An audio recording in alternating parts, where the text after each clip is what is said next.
नहीं है। आने वाले जो टेस्ट हैं आपके, क्लियर। टेस्ट में दो चैप्टर आ रहे हैं, breathing and exchange of gases आ रहे हैं, और दूसरा चैप्टर क्या है, बॉडी फ्लूइड एंड सर्कुलेशन। 30 और 70 का रेशियो था, बट गलती से 50-50 का रेशियो हो गया है। ठीक है। हाँ, मैम ने कॉपी पेस्ट करने में बहुत आलस कर दिया। क्लियर। तो वो भावनाओं में बह करके breathing and exchange of gases में ही 50 कर दी। क्लियर। तो 50-50 का रेशियो हो गया है उनमें। आप देख लीजिएगा कि आपको क्या अच्छा है ना। तो दोनों का रेशियो बराबर है। हमें लग रहा था कि ये दोनों का रेशियो बराबर ना हो करके 30 और 70 का रेशियो रखेंगे, बट पूरा हो गया 50-50 का रेशियो। क्लियर। वो एक समान नज़र से देखना चाह रही थी दोनों चैप्टर को। क्लियर। तुम लोग भी एक समान नज़र से देखोगे। पूरा का पूरा हमारे पास क्या है, जो चैप्टर है इक्वल वेटेज आपको ध्यान से रखना है सभी में। क्लियर। नीट में भी इक्वल वेटेज ही है, 2 से 3 क्वेश्चन आते हैं हर साल। क्लियर। नेक्स्ट चैप्टर हम जो स्टार्ट करने जा रहे हैं वो क्या है बताइए, excretory product and there elimination. सुनिए, हमारे पास जो चैप्टर का नाम है हमारे पास वो क्या है, excretory product and there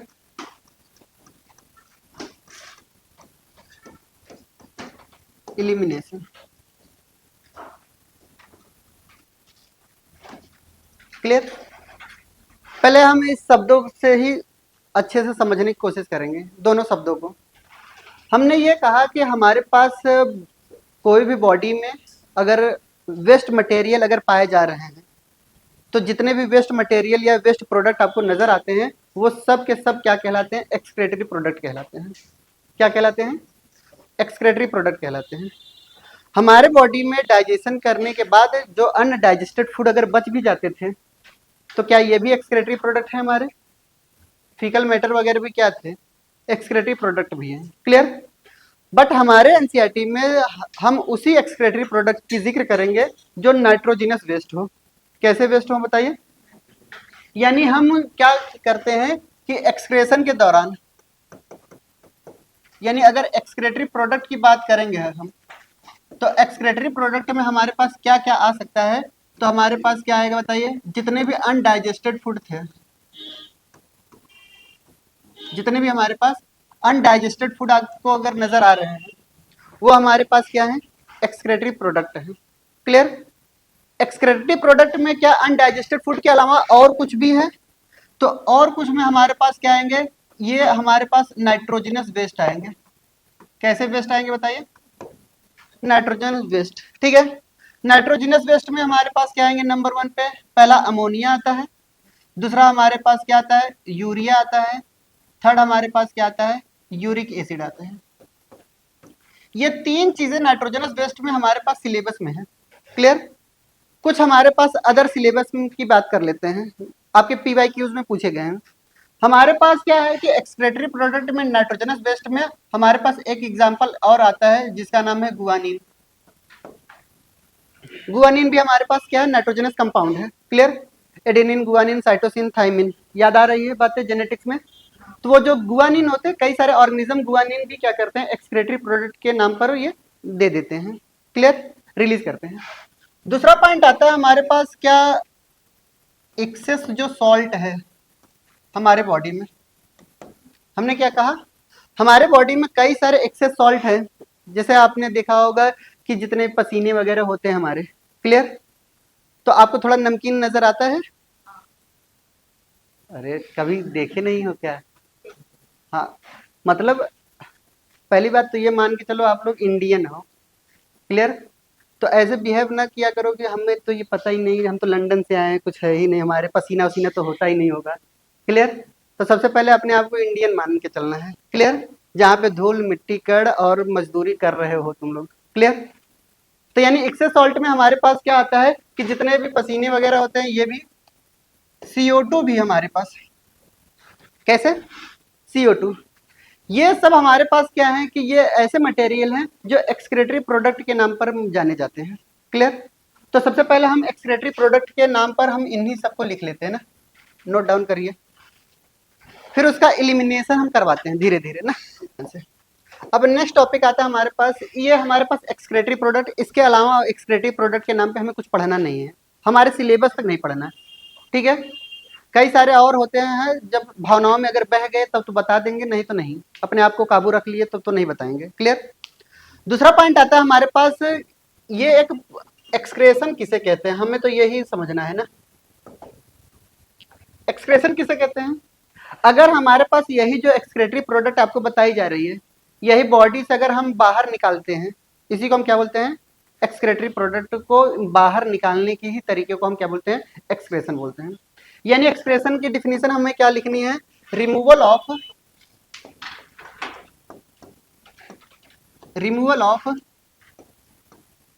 metabolic waste, removal of metabolic waste, या फिर इसकी दूसरी डिफिनीशन क्या हो सकती है, removal of nitrogenous waste product, कहां से, फ्रॉम बॉडी, हमारी बॉडी से अगर बाहर निकालते हैं, इसी को हम क्या बोलते हैं बताइए, कॉल्ड एज एक्सक्रेशन बोलेंगे।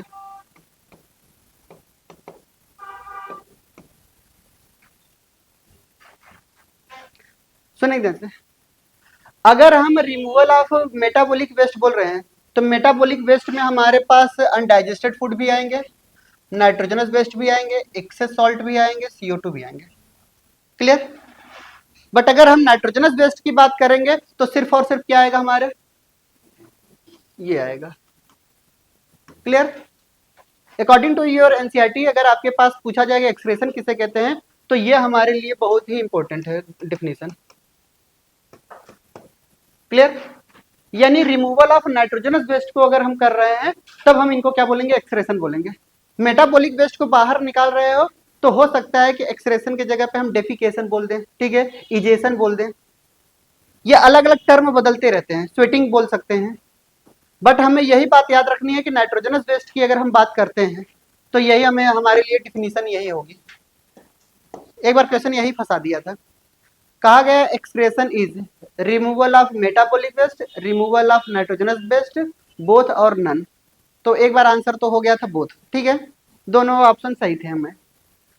बट एक बार क्वेश्चन में सिर्फ और सिर्फ यही बोल दिया गया कि इनमें से बताइए कौन सा ऑप्शन सही है, तो बेस्ट वन चूज करना होगा, तो क्या बोलेंगे हम, नाइट्रोजनस वेस्ट को अगर हम बाहर निकाल रहे हैं, तब उसे हम क्या बोलते हैं, एक्सक्रेशन बोलेंगे, clear.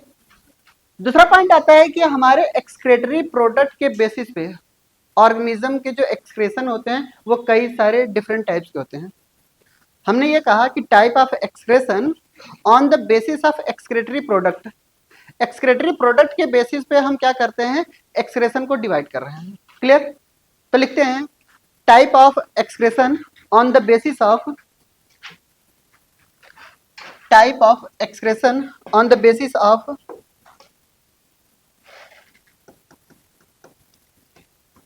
Type of excretion on the basis of, किसके बेसिस पे हम बता रहे हैं बताइए, एक्सक्रेटरी प्रोडक्ट के बेसिस पे, type of excretion on the basis of excretory product,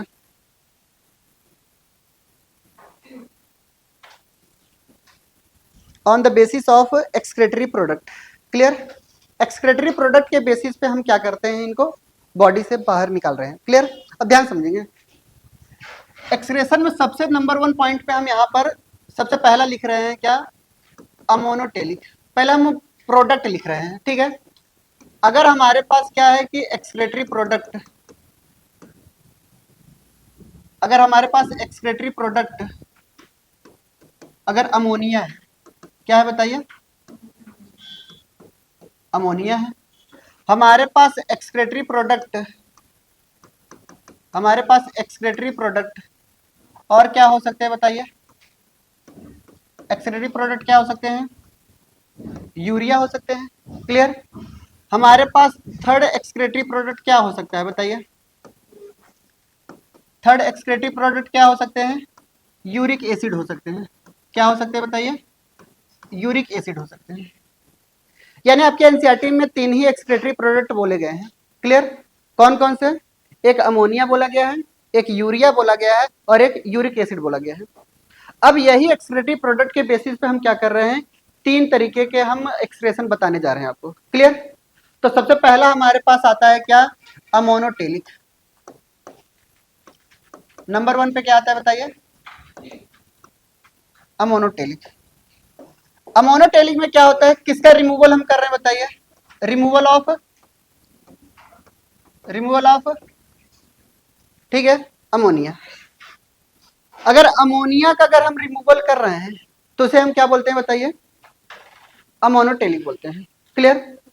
दूसरा पॉइंट आता है कि हमें कुछ बातें हमेशा नोट डाल करके याद रखनी है कि अमोनिया जो होता है वो हाईली टॉक्सिक सब्सटेंस है। कैसा सब्सटेंस है, हाईली टॉक्सिक सब्सटेंस है, इसलिए इसके रिमूवल होने के लिए लार्ज अमाउंट में वाटर की जरूरत पड़ती है। हम आपको बता रहे हैं क्यों ऐसा हो रहा है। होता क्या है कि इतना ज्यादा हमारे पास हाईली टॉक्सिक होता है कि जहां पे वो स्टोर होगा, जरा सा भी फ्रैक्शन ऑफ सेकंड के लिए भी अगर स्टोर होता है तो उस जगह को वो क्या कर देता है कि एकदम छलनी कर देता है, एकदम कह सकते तेजाब वगैरह की तरह, जैसे स्किन न जल जाए, सेम ऐसे ही ये भी बहुत सारे वुंड्स वगैरह बना देते हैं। ठीक है, तो जहां से वो बॉडी सरफेस से क्रॉस करेगा वो उस जगह को खराब कर देगा, इंजर्ड कर देता है। इसीलिए बॉडी वो एब्जॉर्ब नहीं करना चाहती या स्टोर नहीं करना चाहती। तो यानी हम ये कह सकते हैं, हमें ये बात हमेशा याद रखनी है कि अमोनिया जो होती है, अमोनिया क्या, हम सिंस लगा करके बात करें, हम मान चलते हैं आपकी केमिस्ट्री बहुत ही अच्छी होगी, केमिस्ट्री में ही ये बातें बताई जाती है। ठीक है, ये तो हम ही को पता है ना। तो सिंस अमोनिया क्या है बताइए, हाईली टॉक्सिक मटेरियल है। कैसी सब्सटेंस है बताइए, टॉक्सिक सब्सटेंस है। क्लियर? सो इट्स रिमूवल क्या बताते हैं बताइए, removal require large amount of water, large amount of water इनको रिक्वायर्ड होती है। आप बताइए, अगर इसके रिमूवल होने के लिए ज्यादा से ज्यादा पानी की जरूरत पड़ रही है तो ऑर्गेनिज्म तो यही सोचेगा कि मैं पानी में ही क्यों ना रहूं। बोले बात सही है? यानी हमेशा कुदरत ये चाहता है, फेवरेबल कंडीशन हर एक ऑर्गेनिज्म के लिए चाहता है। तो कुदरत ये कहता है कि अगर आपको इस अमोनिया को रिमूव करने के लिए बहुत ज्यादा पानी की जरूरत है तो ऐसा करिए, आप हमेशा पानी में ही रहिए। क्लियर? तो जितने भी एक्वेटिक एनिमल्स होते हैं वो सब के सब कहाँ पे रहते हैं बताइए, सब के सब अमोनिया ही एक्सक्रीट आउट करते हैं। क्लियर? दूसरा पॉइंट आता है हमारे पास, ये जो अमोनिया हमें बताया जाता है, क्लियर, कितना रिक्वायर्ड होता है। तो हमारे पास क्या होता है कि इनकी जो सॉल्युबिलिटी है, अगर आपके केमिस्ट्री वाले सर ने पढ़ाया होगा, अगर 1 ग्राम ऑफ अमोनिया है, इसको डिसॉल्व होने के लिए, ठीक है, इसको डाइल्यूट होने के लिए कितने वाटर की जरूरत पड़ती है बताइए, 400 से लेकर के 500 ml ऑफ वाटर की जरूरत पड़ती है 1 ग्राम अमोनिया के लिए। और अंडरलाइन किसको करेंगे, 500 को। क्लियर? यानी 1 ग्राम ऑफ अमोनिया अगर हम क्या कर रहे हैं, एक्सक्रीट आउट कर रहे हैं, तो हमें कितने की जरूरत पड़ रही है बताइए, 400 से लेकर के 500 ml वाटर की जरूरत पड़ रही है। तो जाहिर सी बात है बहुत ज्यादा ये वैल्यू है कि नहीं, 1 ग्राम के लिए इतना ज्यादा। तो ये बात हमेशा याद रखना है, 1 ग्राम अमोनिया को अगर हमें क्या करना है, एक्सक्रीट आउट करना है, तो मुझे इतने पानी की जरूरत पड़ेगी जरूर। अमोनिया क्या है कि हमेशा प्योर फॉर्म में हम एक्सक्रीट आउट नहीं करेंगे क्योंकि बहुत ज्यादा वो जहरीला है। क्लियर? इसलिए क्या होता है कि जो भी ऑर्गेनिज्म के अंदर ये बनता है वो तुरंत बॉडी सरफेस से क्या कर देते हैं, रिलीज कर देते हैं, एक्सक्रीट आउट कर देते हैं आयंस के फॉर्म में। अमोनिया हमेशा लिक्विड फॉर्म में नहीं जाएगा या सॉलिड फॉर्म में नहीं जाएगा, जाएगा तो किस फॉर्म में जाएगा बताइए, आयंस के फॉर्म में जाएगा। तो यानी हमारे पास ये बात हमेशा याद रखनी है कि ये जो अमोनिया है, ठीक है, एक्सक्रेटेड बाय बॉडी सरफेस, किसके द्वारा एक्सक्रीट होगा बताइए, बॉडी सरफेस के द्वारा एक्सक्रीट होगा। क्लियर? जैसे बनेगा तुरंत एक्सक्रीट आउट हो जाएगा। एज किस आयन में बताइए, अमोनियम आयन के फॉर्म में। किस आयन के फॉर्म में बताइए, अमोनियम आयन के फॉर्म में। NH4+ होता है क्या, अमोनियम आयन क्या है, NH4+। देख लो, तुम लोग जानो ना। हमें क्या है, हम तो ऐसे लिख देंगे एज अमोनियम आयन। हमें कौन सी केमिस्ट्री आती है ना। क्लियर। खिड़की बंद कर दो, ठीक है। खिड़की दरवाजे बंद रखा करो, नहीं तो हमारे ऊपर प्रेशर बनता है ना। पता चले कोई गलत आंसर बताओ, मैं कूद करके जान दे दूं। क्लियर। इसलिए मैं अपना खिड़की वगैरह बंद रख लेता हूँ। तो लोगों के आंसर भी तो अजीब होते हैं ना, जिसका कोई लॉजिक नहीं होता। समझ में? अमोनोटेलिक किसे कहते हैं बताइए। अमोनोटेलिक किसे कहते हैं, अगर कोई भी ऑर्गेनिज्म अमोनिया क्या कर रहा है, एक्सक्रीट आउट कर रहा है एज ए एक्सक्रेटरी प्रोडक्ट, उसे हम क्या बोलेंगे, अमोनोटेलिक बोलेंगे। क्लियर। दूसरा पॉइंट ये बोला कि हमें ये बात याद रखनी है कि अमोनिया जो होती है बहुत ही हाईली टॉक्सिक सब्सटेंस है। कैसा है बताइए, हाईली टॉक्सिक मटेरियल होता है, इसलिए ये हमारी बॉडी में स्टोर नहीं हो सकता। क्लियर। इसलिए जैसे ये बनता है वैसे ही बॉडी सरफेस से ये बाहर निकलना जरूरी होता है एज अमोनियम आयन के फॉर्म में। किसके फॉर्म में, एज अमोनियम आयन के फॉर्म में ये निकलना जरूरी होता है। इसलिए बॉडी में क्या होता है कि कोई भी जो ऑर्गेनिज्म होती है वो ऑर्गेनिज्म अपने बॉडी के अंदर स्टोर नहीं करती। जैसे बना तुरंत रिलीज किया, जैसे बना तुरंत रिलीज किया, और जैसे रिलीज किया हम लोग पानी उठा करके आराम से हर हर गंगे कर लेते हैं ना। अरे नहीं करते, नदी का पानी नहीं पीते, नहीं पीते, वही तो पी रहे हो। क्लियर। कह रहे हो नहीं पीते, डायरेक्ट पानी वहीं पे आ रहा है, वहीं से आ रहा है। हम लोगों के यहाँ होता तो मान के भी चलते हैं, आप लोगों के यहाँ तो वही है साधन। ठीक है। दूसरा पॉइंट आता है हमारे पास क्या है कि अमोनिया क्या है, बॉडी सरफेस से हो रहा है किस फॉर्म में, इस फॉर्म में। क्लियर। इससे ज्यादा अमोनोटेलिक के बारे में कुछ नहीं पूछेगा। हाँ पूछेगा तो क्या पूछेगा इंपॉर्टेंट मेरे लिए, एग्जाम्पल। एग्जाम्पल के लिए 2 लाइन छोड़ करके रखिए या 1 लाइन कॉमा लगा करके ही लिखवाएंगे एग्जाम्पल। एनसीईआरटी से एग्जाम्पल लिखवाएंगे। क्लियर। एग्जाम्पल के लिए मैं एक अलग से ट्रिक बता दूंगा। सारे एग्जाम्पल आपकी जिंदगी के जितने भी क्वेश्चन पूछे जाएंगे सारे एग्जाम्पल एक जगह हम बता देंगे। क्लियर। सभी के, अमोनोटेलिक के, यूरियोटेलिक के, यूरिकोटेलिक के, तीनों के एग्जाम्पल हम एक साथ बता देंगे। क्लियर। आपको क्लियर हो जाएगा। दूसरा पॉइंट आता है हमारे पास क्या है, दूसरा हेडिंग हमारे पास क्या, दूसरा एग्जाम्पल, दूसरा क्या है, यूरियोटेलिक। दूसरा एग्जाम्पल क्या है हमारे लिए, यूरियोटेलिक। यूरियोटेलिक किसे कहते हैं बताइए, अगर हम किसका रिमूवल कर रहे हैं बताइए, रिमूवल ऑफ यूरिया। ठीक है। अगर हम यूरिया का क्या कर रहे हैं, रिमूवल कर रहे हैं, तो उसे हम क्या बोलेंगे, यूरिया भी हमारे लिए क्या होती है, टॉक्सिक होती है बट लेस टॉक्सिक होती है। कैसी होती है बताइए ये, हाँ लेस टॉक्सिक होती है किसके कंपेयर में, हाँ एज कंपेयर टू अमोनिया। अगर हम अमोनिया का कंपेयर करेंगे तो अमोनिया के कंपेयर में ये लेस टॉक्सिक होता है। क्लियर। अमोनिया के कंपैरिजन में ये कैसा होता है, लेस टॉक्सिक होता है। और इसको डाइल्यूट करने के लिए, यानी अगर मुझे 1 ग्राम अगर क्या करना हुआ, यूरिया को डिसॉल्व करना हुआ, हमने ये कहा कि अगर 1 ग्राम ऑफ यूरिया है, 1 ग्राम ऑफ यूरिया है, इनको एक्सक्रीट आउट करने के लिए, डिसॉल्व होने के लिए हमें 40 to 50 ml ऑफ वाटर जरूरत होती है। कितना रिक्वायरमेंट है बताइए, यानी 100 टाइम्स है कि नहीं, सॉरी 10 टाइम्स, बोलिए 10 टाइम्स ज्यादा कम है कि नहीं ऐसे। क्लियर। यानी यूरिया हमारे बॉडी में कुछ समय के लिए स्टोर हो सकता है। क्लियर। हो सकता है 1 घंटे, 2 घंटे, 3 घंटे, 4 घंटे, 5 घंटे, पूरी रात तक। ठीक है। कई बार ऐसे भी लोग होते हैं ना, एक बार सोए डायरेक्ट सुबह ही उठते हैं, रात में एक बार भी नहीं उठते। हम लोग भी तो ऐसे ही है, हम लोगों को तो डर लगता है ना, अगर जाएंगे तो डायरेक्ट बाथरूम वाथरूम में लाइट वाइट जलाना। ठीक है। इससे अच्छा सो करके डायरेक्ट सुबह ही उठते हैं। क्लियर।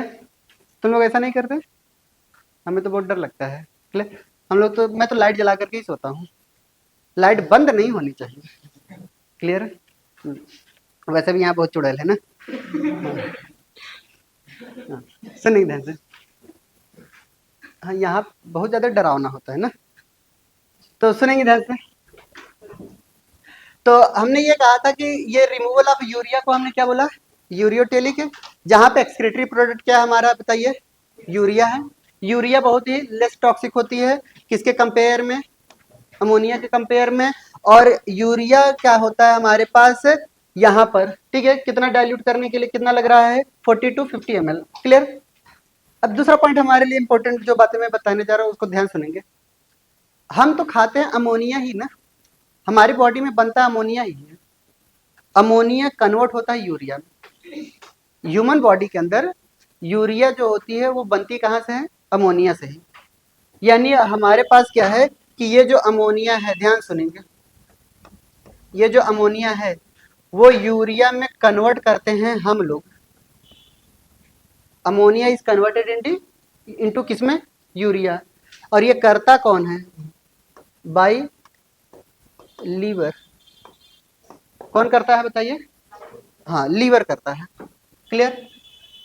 यानी कन्वर्ट करने का काम कौन कर रहा है बताइए, लीवर। क्लियर। अगर मैं आपको डाइजेशन एंड एब्जॉर्प्शन पढ़ाता तो आपको एक साइकिल पढ़ाता, ऑर्निथिन साइकिल। क्या पढ़ा था, ऑर्निथिन साइकिल। आपने कभी भी पढ़ा होगा पिछले साल, क्लास 11th में पढ़ा होगा। हाँ बोल दो, हमें अच्छा लगेगा। हाँ ठीक है। क्लियर। यानी उस साइकिल का नाम क्या है बताइए, ऑर्निथिन साइकिल।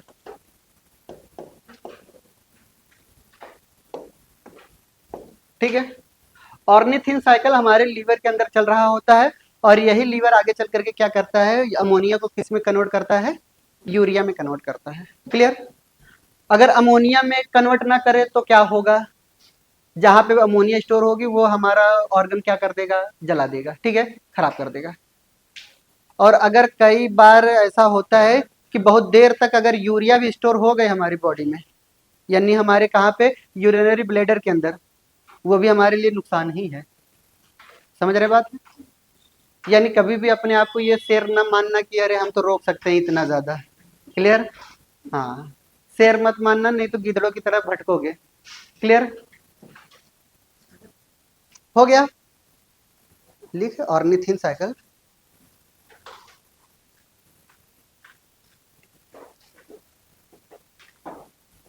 नेक्स्ट आता है हमारे पास क्या, यूरिकोटेलिक।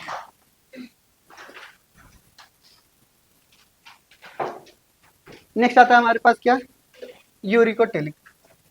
ध्यान समझेंगे यूरिकोटेलिक क्या है। अच्छा, इनके एग्जाम्पल भी हैं कि नहीं, एग्जाम्पल एक साथ लिखवाएंगे, ठीक है। अब बात आती है हमारे पास क्या, यूरिकोटेलिक।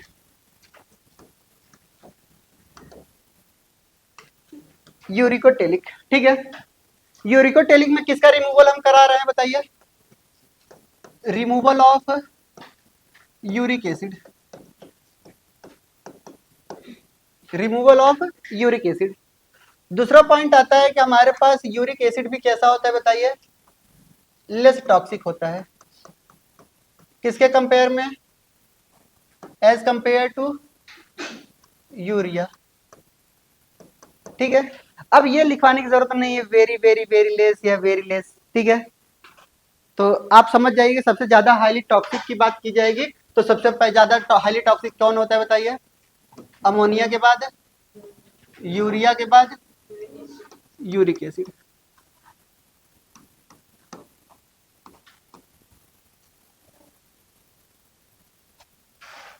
क्लियर। ये क्या है, ये टॉक्सिसिटी की ऑर्डर है।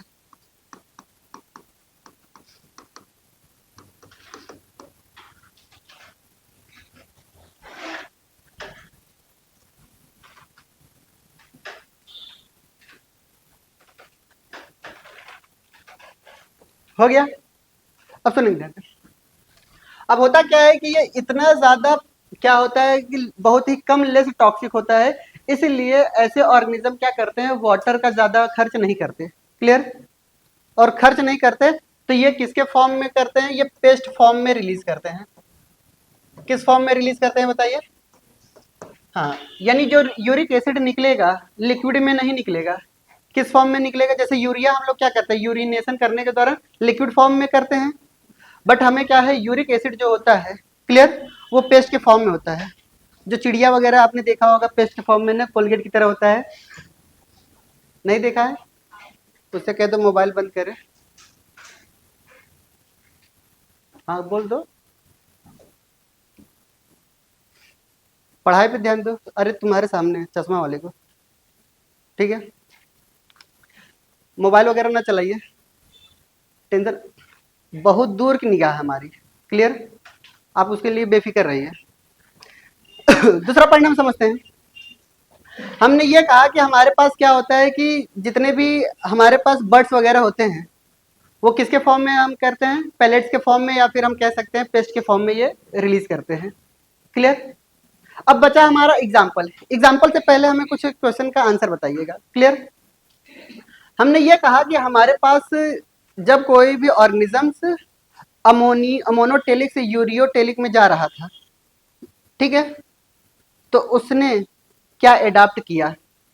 जैसे कई सारे ऑर्गेनिज्म ऐसे होंगे, ये इवोल्यूशन की भी बात मैं बता रहा हूँ, ठीक है? पानी में तो सबका जन्म हुआ था, फिर उसके बाद टेरेस्ट्रियल एडॉप्टेशन हुए।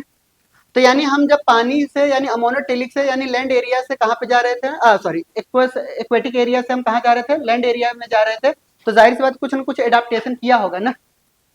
अमोनोटेलिक से हम यूरियोटेलिक में कन्वर्ट हुए, तो सबसे पहले हमने क्या बचत किया? पानी बचाया, ठीक है? यानी सबसे पहले जहां पर 10 गुना पानी बचाया ना, यानी 10 गुना पानी में यहाँ पे इतना ज्यादा पानी लग रहा था, यहाँ पे बहुत कम लग रहा है। क्लियर? तो यानी हमने ये कहा कि अगर हम अमोनोटेलिक से यूरियोटेलिक में गए हैं तो कंजर्वेशन ऑफ वाटर हुआ है। क्या हुआ है? कंजर्वेशन ऑफ वाटर हुआ है।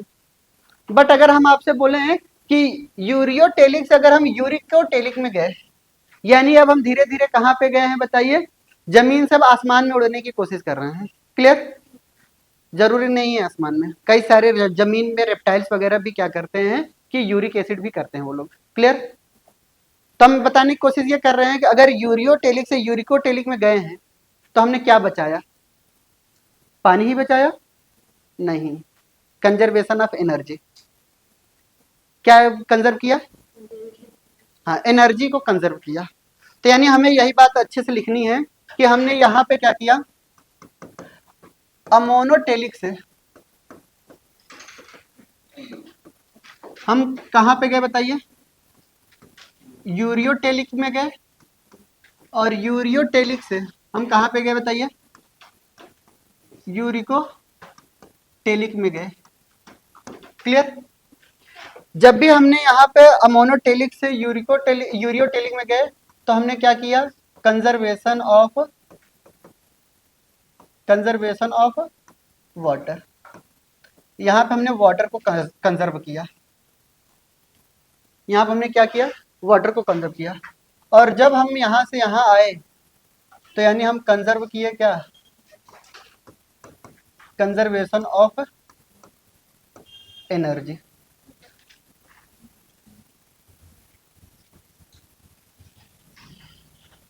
हमने क्या कंजर्व किया?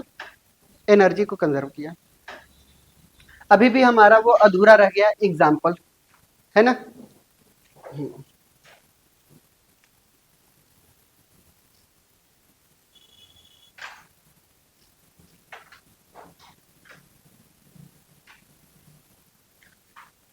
थोड़ा बहुत एनिमल किंगडम पढ़े हो?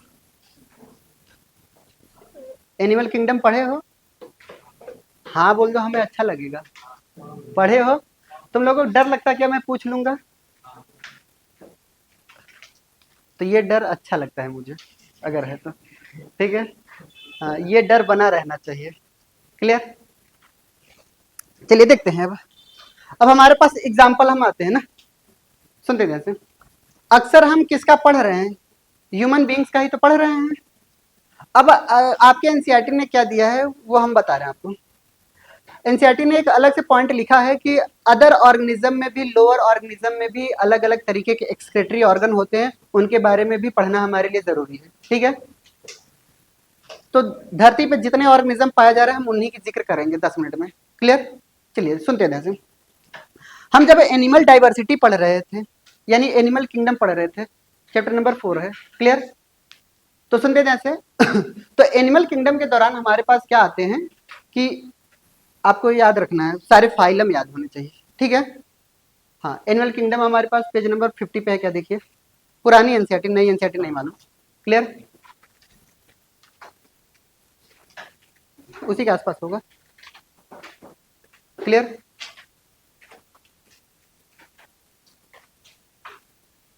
नाइन्टी सेवन 37, ये तो जस्ट उल्टा हो गया, किस पेज पे है?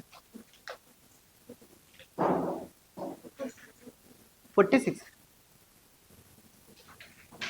चलिए देखते हैं सुनिए ध्यान से, आप उसको देखिएगा जहां पर पेज नंबर हमें 50 पे ही लाना था, क्लियर, 50 या 59 पे ही, वहां पे एक दिया गया होगा आपको, अलग अलग किंगडम फाइलम दिए होंगे, लेवल ऑफ ऑर्गेनाइजेशन दिया होगा, सारी चीजें दी गई होंगी, ठीक है।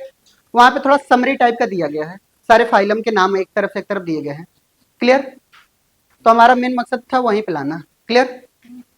तो उस पॉइंट पे क्या दिया गया है, सारे फाइलम के नाम हमें याद रखने हैं। हमारे पास टोटल क्या होते हैं कि एनिमल किंगडम में 10 फाइलम है, कितने, 10 फाइलम है या 11 फाइलम है, हम बोलते जा रहे हैं, आप काउंट कर लीजिए कितना है, ठीक है।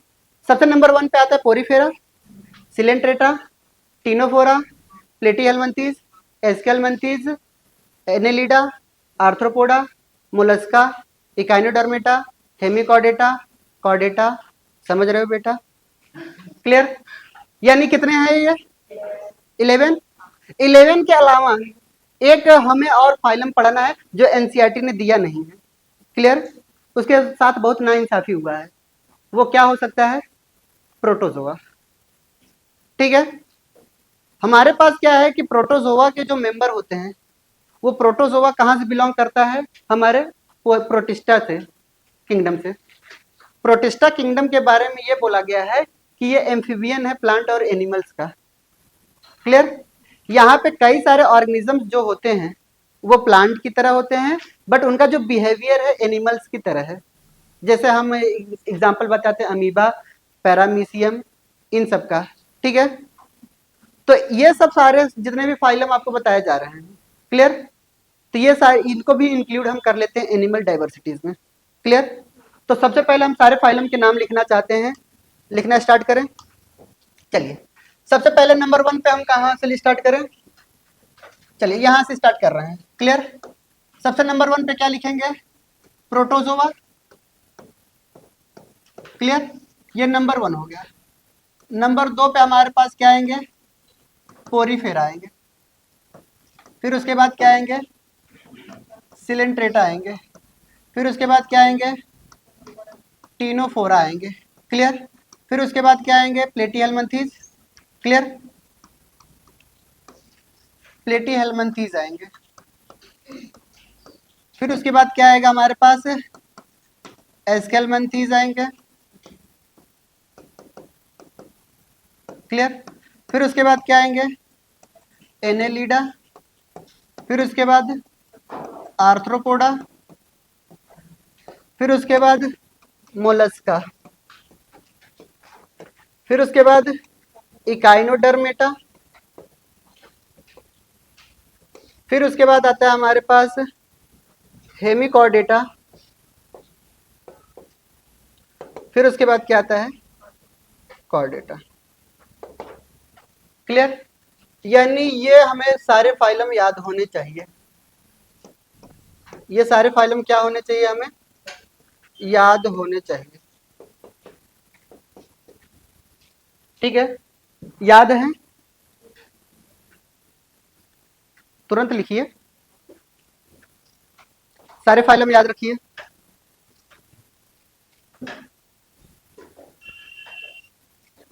किसी किसी को ऐसा तो नहीं लग रहा है कि सर एक्सक्रेशन पढ़ा रहे हैं कि एनिमल किंगडम पढ़ा रहे हैं।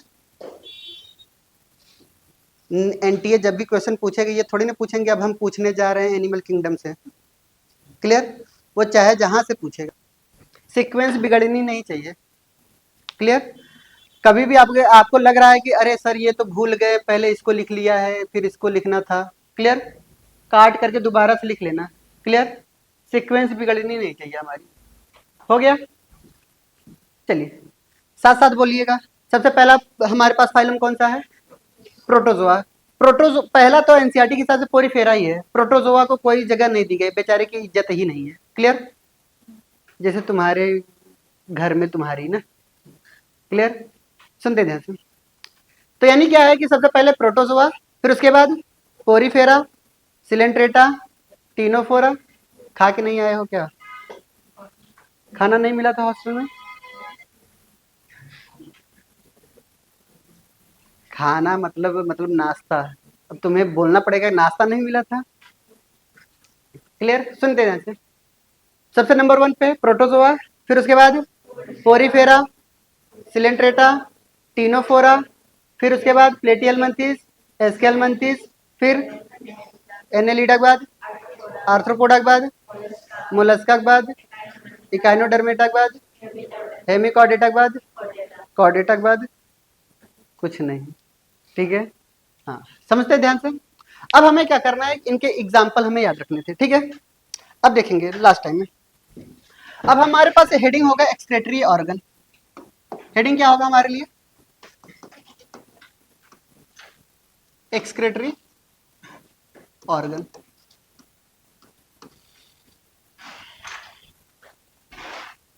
अब सुनेंगे, अब जो सीक्वेंस में मैंने लिखवाया है, मैं सभी के नाम ना लिख करके वो सीरियल नंबर लिख दूंगा, फर्स्ट से लेकर के सेकंड या थर्ड से लेकर के फोर्थ, ऐसा लिख दूंगा। आप समझ जाएंगे सिंबल। अगर मैं 8 बोला तो 8 नंबर पे क्या आता है? Mollusca, arthropoda. ठीक है? तो 8 नंबर पे अगर आर्थ्रोपोडा आ रहा है, क्लियर, तो आपको समझ जाना है कि मैं आर्थ्रोपोडा की बात करूंगा। क्लियर? अब सुनते ध्यान से। एक्सक्रेटरी ऑर्गन में हमारे पास अब पहले से लेकर के, ध्यान सुनेंगे, यानी अगर मैं फाइलम की मैं बात करूं तो फाइलम में फर्स्ट फाइलम से लेकर के, ठीक है, फर्स्ट फाइलम से लेकर के फोर्थ फाइलम तक, फर्स्ट फाइलम से लेकर के कौन से फाइलम तक? फोर्थ। फर्स्ट का मतलब प्रोटोजोआ, सेकंड का मतलब पोरीफेरा के बाद, सिलेंट्रेटा के बाद टीनोफोरा। ठीक है? यानी टीनोफोरा तक जो भी हमारे पास एक्सक्रेटरी ऑर्गन होते हैं वो बॉडी सरफेस ही होते हैं। क्लियर? उनके अलावा इकाइनोडर्मेटा, यानी कौन सा फाइलम? 10th phylum. क्लियर? यानी फर्स्ट से लेकर के फोर्थ तक एंड, और कौन सा बताइए? 10th phylum. ये जो 10th फाइलम आपको बताया जा रहा है, इनमें जो एक्सक्रेशन होगा वो कैसे होगा बताइए? By body surface. क्लियर?